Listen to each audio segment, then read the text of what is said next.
Dampak penyebaran COVID-19 menyasar ke berbagai sektor. Selain mempengaruhi kehidupan sosial, COVID-19 juga menjadikan sektor ekonomi dalam kondisi tertekan. Daya beli yang menurun tajam, serta aktivitas sektor industri yang terganggu. Dan kondisi inilah seolah mengancam terjadinya krisis yang lebih dalam. Selengkapnya saya akan ulas dalam jeritan pekerja akibat Corona. Data menunjukkan per 9 April 2020 pukul 14.15 waktu Indonesia Barat, mengutip data dari Johns Hopkins, secara global jumlah pasien positif COVID-19 mencapai 1.484.811. Nah, ini dan juga dengan total kematian 88.538 dari 184 negara di dunia yang terjangkit virus ganas ini. Walau jumlah pasien yang berhasil sembuh juga terus meningkat, namun di beberapa negara masih melaporkan adanya peningkatan jumlah pasien positif COVID-19 yang terjadi secara berkelanjutan hingga saat ini. Atas hal tersebut, berbagai negara terdampak juga menyiapkan langkah kebijakan untuk memperlambat penyebaran virus dengan serangkaian aturan menjaga jarak sosial bagi tiap warganya. Dalam kondisi ini tentunya membuat gangguan terhadap aktivitas bisnis, kegiatan belajar mengajar, serta mobilitas sosial lain yang dilakukan oleh warga. Mirisnya lagi, data membuktikan bahwa sekitar 81% angkatan kerja secara global terkena imbas dari penutupan operasional perusahaan. Dampak COVID-19 ini di sektor ekonomi juga menjadikan guncangan ekonomi yang sangat besar dan berpengaruh atau dapat dikatakan krisis global terburuk sepanjang atau sejak Perang Dunia Kedua. Terlebih, pendapatan masyarakat dari segala ini juga mengalami penurunan. Atas kondisi ini pula, baik para pekerja maupun pelaku usaha juga tak memiliki pijakan yang cukup kuat untuk menggenjot kembali roda perekonomian di tengah kondisi pandemi. Pembatasan operasi bisnis, pengurangan jam kerja, serta penutupan sementara akses logistik juga ikut memperparah sirkulasi kegiatan perekonomian di setiap negara terdampak. Dan bisa kita lihat slide dari Organisasi Buruh Internasional ini memang di yang warna kuning ini adalah persentase negara yang memang diharuskan untuk perusahaannya menutup tempat kerjanya begitu, dan juga yang warna oranye ini memang dapat dilihat memang ini adalah persentase negara yang memang direkomendasikan untuk menutup tempat kerjanya dengan alasan keselamatan dan juga kesehatan. Bisa kita lihat juga terjadi peningkatan di akhir Februari ini dan juga awal Maret, dan sampai saat ini juga berada di level 81% pekerja di dunia terdampak COVID-19 dan juga dirumahkan secara parsial maupun permanen. Dan juga bila kita melihat dari data Organisasi Buruh Internasional, negara yang sangat dalam terdampak begitu COVID-19 adalah India pada sektor informalnya dan juga Amerika Serikat pada sektor formalnya begitu. Dan saya coba memaparkan satu persatu. India dengan total penduduk mencapai 1,3 miliar memutuskan untuk melockdown negaranya saat wabah COVID-19 di negara tersebut mencapai 867 kasus COVID-19. Termasuk jumlah kematian yang mencapai 25 orang ini. Status lockdown menyebabkan puluhan ribu orang di India, utamanya di pusat kota seperti New Delhi, mengungsi untuk menyelamatkan diri mereka dari wabah ke tempat yang lebih sedikit jumlah penduduknya. Dan hal ini pula menjadikan jutaan masyarakat di India yang bekerja di sektor informal lumpuh pendapatannya atau dapat dikatakan tidak dapat bekerja seperti biasanya. Dan besarnya persentase pekerja informal di India yang mencapai 90%.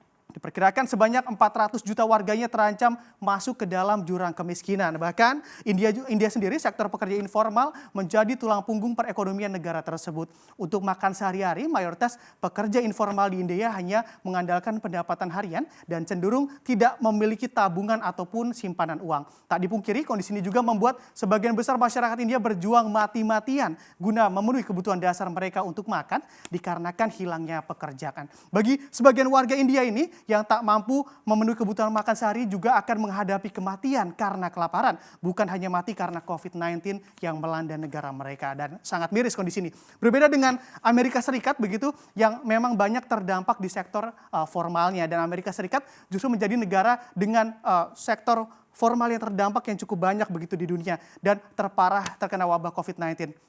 Data sendiri Amerika Serikat menunjukkan 700 warga Amerika terkena PHK dan menjadi pengangguran atas kondisi ini. Dan jumlah tersebut menjadi angka pengangguran terbanyak Amerika Serikat dalam satu dekade terakhir. Tingkat pengangguran di Amerika juga melonjak hingga 4,4%, sekaligus menjadi tingkat pengangguran tertinggi sejak Agustus 2017 lalu.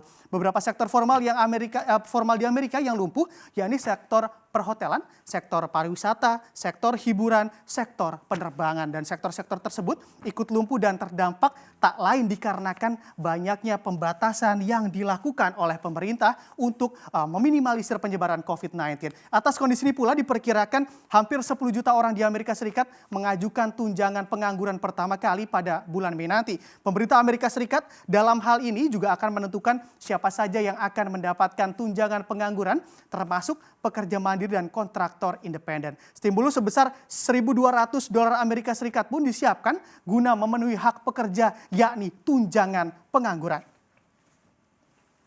Di tengah ketidakpastian atas wabah COVID-19 ini, khususnya di sektor ekonomi, Organisasi Buruh Internasional atau ILO juga membuat kerangka kebijakan guna menstabilisasi kondisi sektor ekonomi yang terdampak COVID-19.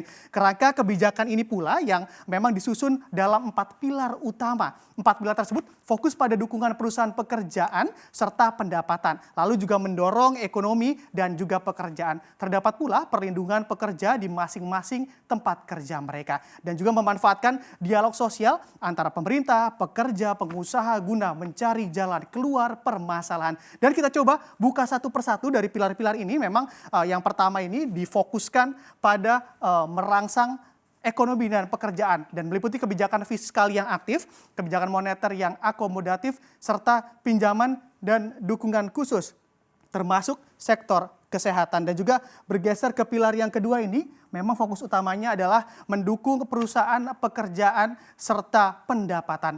Dalam hal ini meliputi memperluas perlindungan sosial untuk semua pekerja, menerapkan langkah retensi pekerjaan, serta memberikan bantuan keuangan, pajak, dan lainnya untuk perusahaan. Dan yang ketiga adalah fokusnya melindungi pekerja di tempat kerja, dan juga pilar keempat mengandalkan dialog sosial untuk solusi.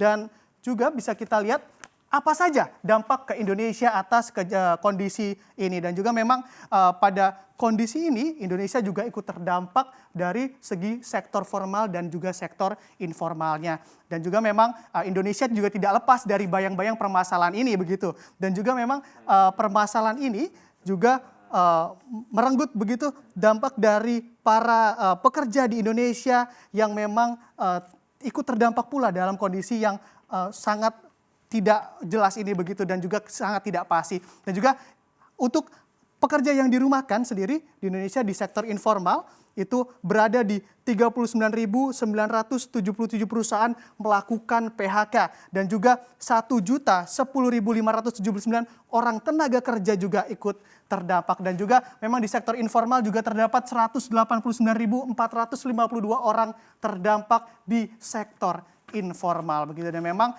hal ini juga perlu semua dari pemerintah dan juga masyarakat guna saling bahu-membahu untuk dapat menstabilisasi kondisi ekonomi tersebut. Dan dapat disebutkan wabah COVID-19 ini memang cukup perkasa untuk mengobrak-abrik kondisi perekonomian dunia, sehingga memang berbagai negara juga turut mencari langkah-langkah solutif guna menstabilisasi kondisi yang memburuk dari berbagai sektor ini. Dan juga apa kebijakan yang saat ini ada mampu menahan gejolak wabah COVID-19 ini?